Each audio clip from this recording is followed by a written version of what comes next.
All right, YouTube, just tell me how to do it.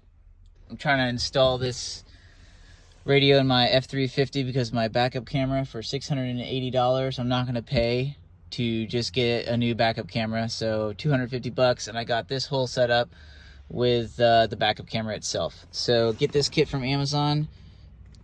This is the kit right here. It actually does have everything that you need in all these little tiny little things. This is the actual one for the large plug that goes into the factory harness.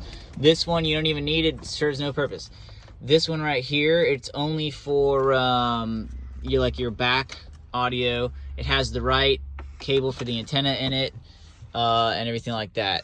When you install it, the most important thing you got to do is the video cable that runs to the very back of the car.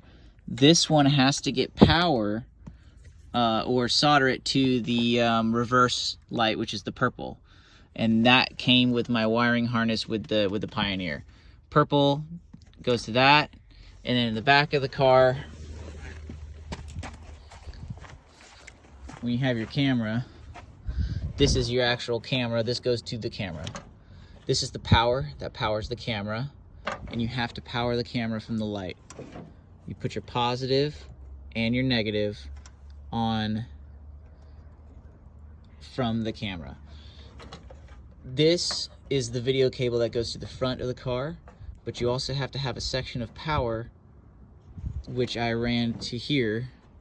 This gives it signal. This is the signal wire. The power to the camera is from this one that has the two little tiny wires coming out of it, okay? And then when you put it in reverse, the light and everything powers the camera from there. And then that signal wire is the one that is also fused to the purple one in here. So everything's ready to go. Bam, hooked it all up. Don't need the pink wire, don't need the orange wire, don't need any of the brown wires for any of the mute. I don't need microphones, I don't need cameras, I don't need any of that stuff. I just need it to work. It works great. Bam, I already tested the audio. Put it in reverse. There it is in reverse. Backup camera works great. That's how you do it, guys.